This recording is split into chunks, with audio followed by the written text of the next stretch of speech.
শুভ সকাল বন্ধুরা। দেখো মা সকালবেলায় শাক তুলতে বসে গেছে। মা শরীরটা অনেকটাই খারাপ, কিছু খেতে পাচ্ছে না, গায়ে জোর নেই। তাই কুলে শাক হয়েছে বাড়ির বাগানে। হয়েছে বলতে বর্ষাকালে কুলে শাক বাবা আনতো মার জন্য, কুলে শাকের রস করে দেওয়া হতো, আর সেই ডাঁটি থাকতো, ওই ডাঁটিগুলো ফেলে ফেলে ওখানে গাছ হয়েছে, এক সাইডে ফেলেছি।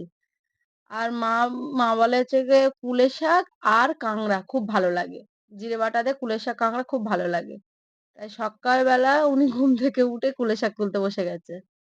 আর কুলে শাকের মধ্যে অনেক বড় বড় কাঁটা হয়ে গেছে। এই কাঁটার জন্য মার হাতে হাতে অনেকটা হাতে লাগছে। মাকে বারণ করেছিলাম যে ঠান্ডায় বের হতে হবে না। এই দেখো এইদিকে পালং শাক আর বাঁধাকপি দেওয়া আছে। শুধু পালং শাক না, এর মধ্যে ধনেপাতাও দেওয়া আছে, কারণ ধনেপাতা আর পালং শাকের দানা একসঙ্গে ভিজিয়ে দেওয়া হয়েছিল। আর জায়গা ঠিকঠাক করা হয়নি যে কোথায় কোথায় দেবো, ওই জন্য এক জায়গায় দিয়ে দিয়েছি। আর এদিকে মা শাক তুলছে। বলেছে ওইভাবে বসে থাকো না, মার কষ্ট হয় ওইভাবে বসে থাকতে। তাও বসে আছে। দেখো কত বড় বড় কাঁটা, দেখো।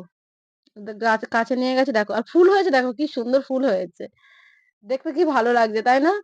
আর কাঁটাগুলো অনেক বড় বড় কাঁটা, মোটা মোটা খোঁচা খোঁচা হয়ে লাগছে হাতে।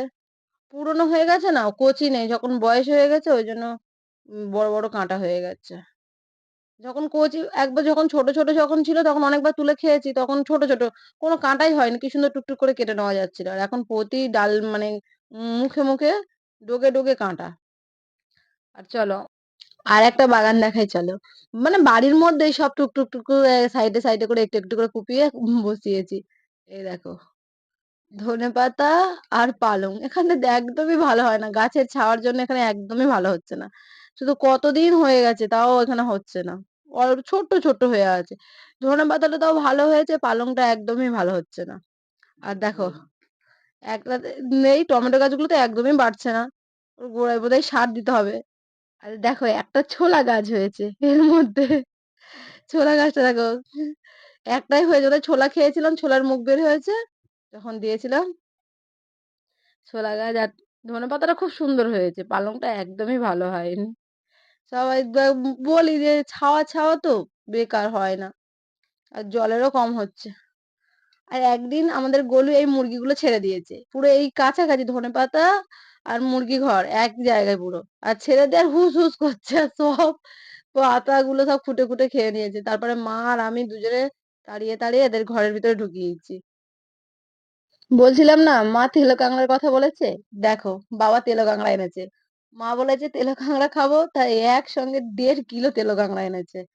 আর ছোট 160 টাকা কিলো, 1.5 কিলো এনেছে। তাই মা বকাবকি করছে, বলে এই কাঁকড়ার এত দাম হয়? তাও ছোট ছোট এনেছো। বাবাকে বকছে, বলে আমি খেতে চেয়েছি অল্প আনবে, তা 1.5 কিলো এতটা আনে কেউ? তাও এনেছে বাবা। আর এই কুলে শাক মা সকালবেলা তুলছিল দেখাচ্ছিলাম না, এই কুলে শাক। আর এগুলো কাটতে, এইগুলো সব বেটে, কুলে শাক বেটে আর তেলো কাঁকড়া দিয়ে হবে, খুব সুন্দর লাগে। মা বলেছে, বলে এগুলো খেতে নাকি খুব ভালো লাগে, অনেকদিন ধরে বলছে। বা অনেকদিন ধরে বলেছে, তখন আর অত মনে নেই। ফের কালকে মা বলছিল যে তেলো কাঁকড়া আর কুলে শাক খুব ভালো লাগে।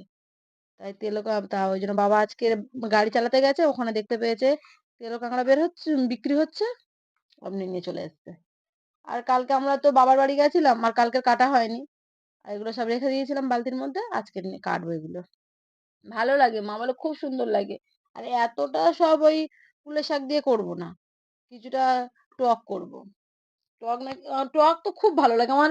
কাঁকড়া সবচেয়ে বেশি ভালো লাগে টক। দেখো ছোট ছোট পুচকু পুচকু কাঁকড়া, অনেক সময় লাগবে কাটতে। তাও ভালো লাগবে, তো সময় লাগলেও খেতে তো ভালো লাগবে। আর এই কুলে শাক সব বাটা হবে। আজকের আবার একটা ভালো কাজ আছে, কারণ আজকে সবকিছু তাড়াতাড়ি করতে হবে, কারণ আজকে গোলুর স্কুলে ভর্তি করব। আর আজকের প্রথম দিন যাবো, তো একটু তাড়াতাড়ি যাবো সব। আমাদের এখানে মেলা হচ্ছে, তো ওই জন্য বেশি ভিডিও করতেও পারছি না, লাইভ ভিডিও তো হচ্ছেই না, একদমই হচ্ছে না।